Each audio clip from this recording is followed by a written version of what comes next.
नमस्कार। आज हम गुरुत्वाकर्षण यानी ग्रेविटेशन पर बात कर रहे हैं। हमारे पास कुछ नोट्स हैं इस पर। ये वाकई एक कमाल की शक्ति है ना? मतलब सब कुछ टिका हुआ है इसी से। हाँ बिल्कुल, एक अदृश्य धागा जिसने आप कह सकते हैं पूरे ब्रह्मांड को एक साथ पिरो रखा है। तो चलिए इन नोट्स में देखते हैं, समझने की कोशिश करते हैं कि ये सब कैसे काम करता है, मतलब न्यूटन से लेकर आजकल के सैटेलाइट्स तक। मैं बिल्कुल देखते हैं ये नोट्स हमें क्या बताते हैं कि ये बल हमारी रोजमर्रा की जिंदगी को और ग्रहों की विशाल यात्राओं को कैसे प्रभावित करता है। शुरुआत करते हैं न्यूटन के उस मशहूर नियम से। नोट्स में है F=G m1 m2 r²। School में पढ़ा तो था, पर इसका असली मतलब क्या है? ये कैसे हर चीज पर लागू होता है? देखिए, ये समीकरण ना देखने में शायद आसान लगे, पर इसकी पहुंच कमाल की है। ये कहता है कि ब्रह्मांड में हर चीज, मतलब हर एक कण दूसरे कण को खींच रहा है। हर चीज? हाँ, और ये खिंचाव उनके वजन, मतलब द्रव्यमान पर निर्भर करता है।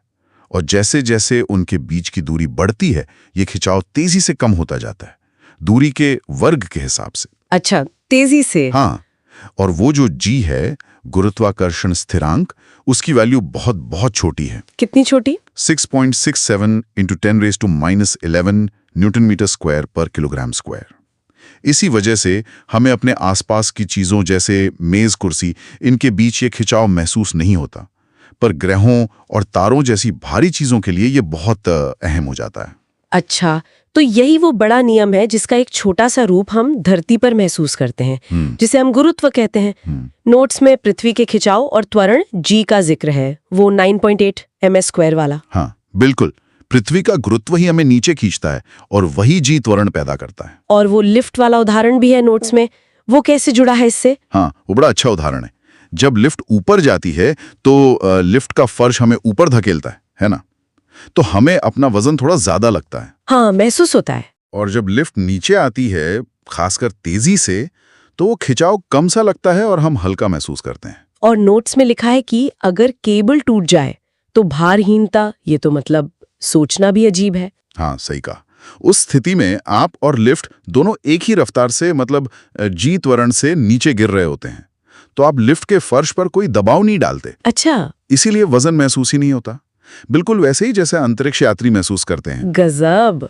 और ये पृथ्वी का गुरुत्वाकर्षण तो बस एक छोटा सा नजारा है। यही बल तो पूरे सौर मंडल को चला रहा है। हाँ, ग्रहों की गति पर आते हैं। नोट्स बताते हैं कि ग्रह सूर्य के चारों ओर अंडाकार कक्षाओं में घूमते हैं, गोल नहीं। नहीं, पूरी तरह गोल नहीं, थोड़ा अंडाकार। और उनकी रफ्तार भी बदलती रहती है। जब वो सूरज के पास होते हैं तो तेज भागते हैं। क्यों? गुरुत्वाकर्षण पास होने पर खिंचाव ज्यादा होता है तो रफ्तार बढ़ जाती है, दूर जाने पर खिंचाव कम होता है तो चाल धीमी हो जाती है। अच्छा। और एक और दिलचस्प नियम है, नोट्स में होगा जरूर, T² प्रोपोर्शनल टू r³।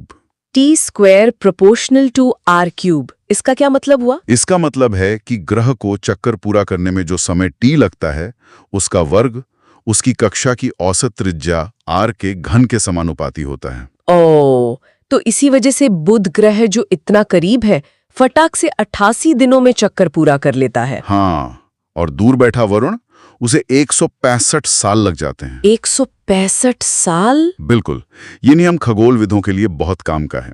और यही सिद्धांत उपग्रहों, मतलब सैटेलाइट्स पर भी लागू होता है। हाँ, नोट्स में उपग्रह की कक्षीय चाल का भी जिक्र है।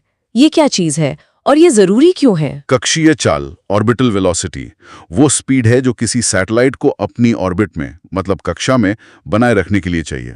अच्छा। अगर रफ्तार कम हुई तो वो पृथ्वी की तरफ खिंच जाएगा, गिर जाएगा। ज्यादा हुई तो अंतरिक्ष में कहीं दूर निकल जाएगा। ओके। और यहाँ एक हैरान करने वाली बात है, जो नोट्स में भी है, ये चाल सैटेलाइट के खुद के वजन पर निर्भर नहीं करती। क्या मतलब? वजन पे निर्भर नहीं करती? हाँ, सिर्फ इस बात पर निर्भर करती है कि वो किस ग्रह का चक्कर लगा रही है और कितनी ऊंचाई पर है। तो एक छोटी सी नैनो सैटेलाइट और एक बहुत बड़ा स्पेस शटल अगर एक ही ऊंचाई पर हैं, तो उनकी स्पीड एक ही होगी। एग्जैक्टली। सुनने में अजीब लगता है, पर यह सच है। कमाल है। और इसी सिद्धांत पर भूस्थायी उपग्रह, मतलब जियोस्टेशनरी सैटेलाइट्स काम करते हैं। वो पृथ्वी के साथ ऐसे घूमते हैं कि हमें आसमान में हमेशा एक ही जगह पर दिखते हैं। जैसे टीवी वाले सैटेलाइट्स। हाँ बिल्कुल, उनका चक्कर लगाने का समय ठीक 24 घंटे होता है, पृथ्वी के घूमने के बराबर। अच्छा, आखिर में नोट्स में पलायन वेग यानी एस्केप वेलोसिटी की बात है। ये क्या भला है? पलायन वेग, देखिए, वो कम से कम स्पीड है जो किसी चीज को चाहिए ताकि वो किसी ग्रह जैसे पृथ्वी के गुरुत्वाकर्षण के खिंचाव से हमेशा के लिए आजाद हो जाए, बाहर निकल जाए। मतलब अगर हमें कोई रॉकेट अंतरिक्ष में भेजना है तो उसे इस स्पीड से फेंकना होगा। हाँ, या उससे ज्यादा, ताकि वो धरती के खिंचाव को पार कर सके और वापस ना गिरे। और ये रफ्तार कितनी होती है पृथ्वी के लिए? नोट्स में शायद 11.2 किलोमीटर प्रति सेकंड लिखा है। हाँ, लगभग इतनी ही। सोचिए जरा, 1 सेकंड में 11 किलोमीटर से ज्यादा। बाप रे, बहुत तेज। बहुत तेज। इतनी तेज रफ्तार चाहिए होती है हमें पृथ्वी की पकड़ से छूटकर गहरे अंतरिक्ष में जाने के लिए। वाकई इन नोट्स ने तो गुरुत्वाकर्षण की एक पूरी तस्वीर ही सामने रख दी।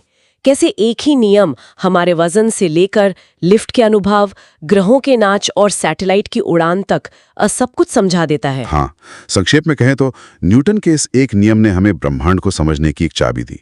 ये दिखाता है कि कैसे साधारण से लगने वाले नियम कितने गहरे और कितने व्यापक असर डालते हैं। और जाते जाते श्रोताओं के लिए एक सवाल छोड़ जाते हैं जो नोट्स की उस बात से जुड़ा है कि सैटेलाइट की कक्षीय चाल उसके वजन पर निर्भर नहीं करती।